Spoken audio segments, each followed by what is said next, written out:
Video upload করো Bangla language, কিন্তু যখন তোমার ভিউয়ার্সরা তোমার ভিডিও দেখে তখন তাদেরকে ইংলিশ সাউন্ড শোনায়। আর হয়তো এই সেটিংটা তোমার চ্যানেলের জন্য খুবই ক্ষতিকর। যদি ধরো তুমি বাংলা ভিডিও আপলোড করো কিন্তু তোমার দর্শকরা যখন দেখে তখন তারা ইংলিশ ল্যাঙ্গুয়েজে শুনতে পায়। আর এমনও অনেক দর্শক আছে যারা ইংলিশ জানে না কিন্তু তোমার ভিডিও দেখতো। এখন যদি হঠাৎ করে তোমার ভিডিও ইংলিশে প্লে হয় তবে কি তারা তোমার ভিডিও দেখবে? না, এর অ্যান্সার হলো কোনোদিনই দেখবে না। তাই যদি তোমার চ্যানেলেও এই সেটিংটি অন করা থাকে তাহলে পারে আজই এইটি অফ করে দেন। যেমন আমার এই চ্যানেলে আগে যখনই ভিডিও আপলোড করতাম ল্যাঙ্গুয়েজ অটোমেটিক ইংলিশ হয়ে যেত।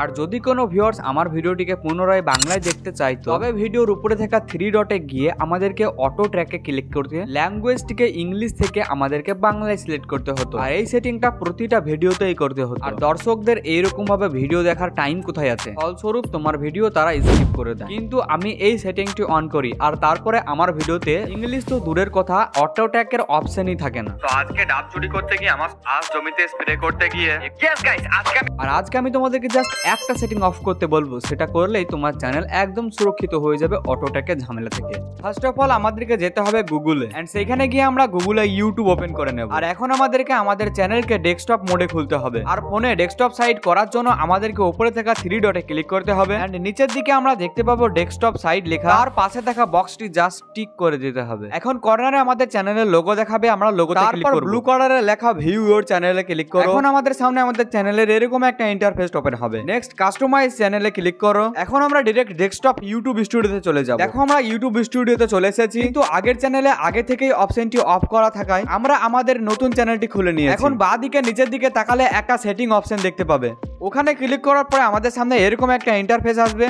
এখানে উপরে সেটিং আর নিচে যে অপশনগুলো দেওয়া আছে আমরা চ্যানেল তারপর অ্যাডভান্স সেটিং এ ক্লিক করো। এখন যদি আমরা একটু নিচের দিকে যাই তবে দেখতে পাবো অটোমেটিক ডাবিং। আর এই সেটিংটি আমাদের চ্যানেলে অবশ্যই আগে থেকে অন হয়ে থাকবে। অ্যালাউ অটোমেটিক ডাবিং অপশনটিকে আমরা আনচেক করে দেব আর তারপরে নিচের দিকে স্ক্রল করার পরে সেভ করে নেব। ব্যাস, এই সেটিংটুকু করার পরে আমাদের চ্যানেলে আর কোনোদিনই অটোমেটিক ডাবিং হবে না। আর তোমরা যদি চাও আবার তোমাদের চ্যানেলে অটোমেটিক ডাবিং হওয়া শুরু হোক তবে সেম প্রসেসে ডেস্কটপ মোডে ইউটিউব স্টুডিওতে আসার পরে এই অপশনটিকে আবার চেক করলেই আমাদের অটোমেটিক ডাবিং শুরু হয়ে যাবে। অটোমেটিক ডাবিং একদিক থেকে ভালো একদিক থেকে খারাপ। তো চলো গাইস, আজকে ভিডিওটি এই পর্যন্তই ছিল। আশা করি আজকে ভিডিও থেকে কিছু না কিছু শিখতে পেরেছো। আর এরকমই কিছু রোল শেখার জন্য আমাদের চ্যানেলটিকে যা সাবস্ক্রাইব করো আর ভিডিওতে লাইক করো। ইউটিউব রিলেটেড সমস্ত টিপস এই চ্যানেলে আপলোড করা হবে। Thank you for watching.